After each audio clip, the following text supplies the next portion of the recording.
ઠેર ઠેર મેઘરાજાએ ફરી બેટિંગ શરૂ કરતા ખેડૂતો ગેલમાં આવી ગયા છે. દેશના અનેક રાજ્યોમાં મેઘરાજાએ ધીમે ધીમે જમાવટ કરવાનું શરૂ કરી દીધું છે. દક્ષિણ ભારતમાં હવે ચોમાસાના વરસાદના બરાબરના મંડાણ થાય તેવું લાગી રહ્યું છે. આ દ્રશ્યો કર્ણાટકના ચામરાજનગરના છે, જ્યાં પોન્નાચીમાં એટલો વરસાદ વરસ્યો કે ખાડા ખાબોચિયા છલી વળ્યા. નાળાઓમાં પાણીનો પ્રચંડ પ્રવાહ વહેતો થઈ ગયો. ખેતરો વરસાદી પાણીથી તરબોળ થઈ જતા સર્વત્ર જળબંબાકાર જેવી સ્થિતિ જોવા મળી. રસ્તા પર જાણે કે નદી વહેતી હોય તેમ પાણી વહેવા લાગ્યું. અહીં ચોમાસું તો ઘણા દિવસથી બેસી ગયું છે, પરંતુ જોઈએ એટલા પ્રમાણમાં વરસાદ નહોતો પડી રહ્યો. પરંતુ હવે ફરીથી વરસાદી રાઉન્ડ શરૂ થતા ખેડૂતોની મોટી આશા બંધાઈ છે. આ દ્રશ્યો તમિલનાડુના તંજાવુરના છે, જ્યાં એટલો ધોધમાર વરસાદ વરસ્યો કે નીચાણવાળા વિસ્તારમાં જળબંબાકાર જેવી સ્થિતિ સર્જાઈ. રેલવે અંડરબ્રિજમાં પાણી ભરાઈ જતા વાહન ચાલકો મુશ્કેલીમાં મુકાયા. અંડરબ્રિજમાં પાણી ભરાયેલું હોવા છતાં કેટલાક વાહન ચાલકો જોખમ ખેડતા પણ નજરે પડ્યા. સલામતીના ભાગરૂપે ટ્રાફિક પોલીસે તાત્કાલિક ત્યાં વાહન વ્યવહાર અટકાવ્યો અને વાહનોને ડાયવર્ટ કરીને વૈકલ્પિક માર્ગે રવાના કર્યા.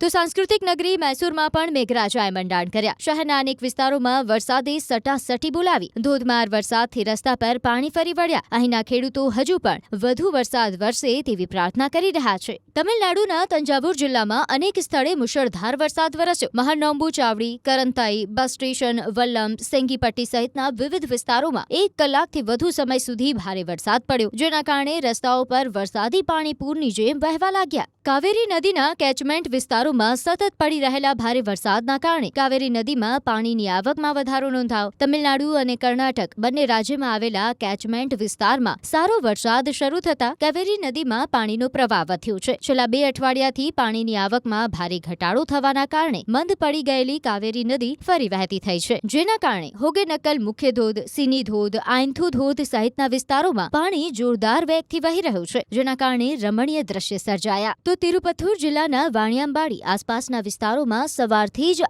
વ્યાપક પ્રમાણમાં ભારે વરસાદ પડી રહ્યો છે. કોડિયાંજી, અંબલુર, શ્રીકન્નકુપ્પમ, શંકરાપુરમ, પેરિયાપટ્ટાઈ સહિતના વિવિધ વિસ્તારોમાં ભારે વરસાદ નોંધાયો. શિવગંગા જિલ્લાના કારેકુડી અને આસપાસના વિસ્તારોમાં છેલ્લા કેટલાક દિવસોથી વધી ગયેલા ગરમીના પ્રકોપ વચ્ચે સાંજથી વરસાદ શરૂ થયો. આર્યાકુડી, ઇલકપુડ્ડી, માથુર, દેવકોટ્ટાઈ રસ્તા, સેંજોઈ, કોલીવુર વગેરે વિવિધ વિસ્તારોમાં ગાજવીજ સાથે 30 મિનિટ સુધી મુશળધાર વરસાદ પડ્યો. આના કારણે નીચાણવાળા રસ્તાઓ પર અનેક જગ્યાએ વરસાદી પાણી ભરાઈ ગયા. તો તમિલનાડુના કોડાઈ કેનાલમાં લાંબા સમય પછી પડેલા વરસાદના કારણે સૂકા પડી ગયેલા પાણીના વહેણ ફરી વહેતા થયા. શહેરના પ્રવેશદ્વાર પર જ સિલ્વર કેસ્કેડ ધોધ આવેલો છે. છેલ્લા કેટલાક દિવસોથી વરસાદ ન હોવાના કારણે ધોધમાં પાણી સુકાઈ ગયું હતું અને માત્ર પથ્થરો જ દેખાતા હતા. આ સ્થિતિ વચ્ચે હવે પડેલા વરસાદથી આ ધોધમાં પાણીની આવક વધી છે. ચોમાસું ઘણા સમયથી દક્ષિણ મહારાષ્ટ્રમાં અટકી ગયું છે. એવામાં મહારાષ્ટ્રના રત્નાગીરીમાં ખેડૂતો ચિંતામાં છે. રત્નાગીરીના ચીપલુણમાં મુસ્લિમ સમાજ દ્વારા સારો વરસાદ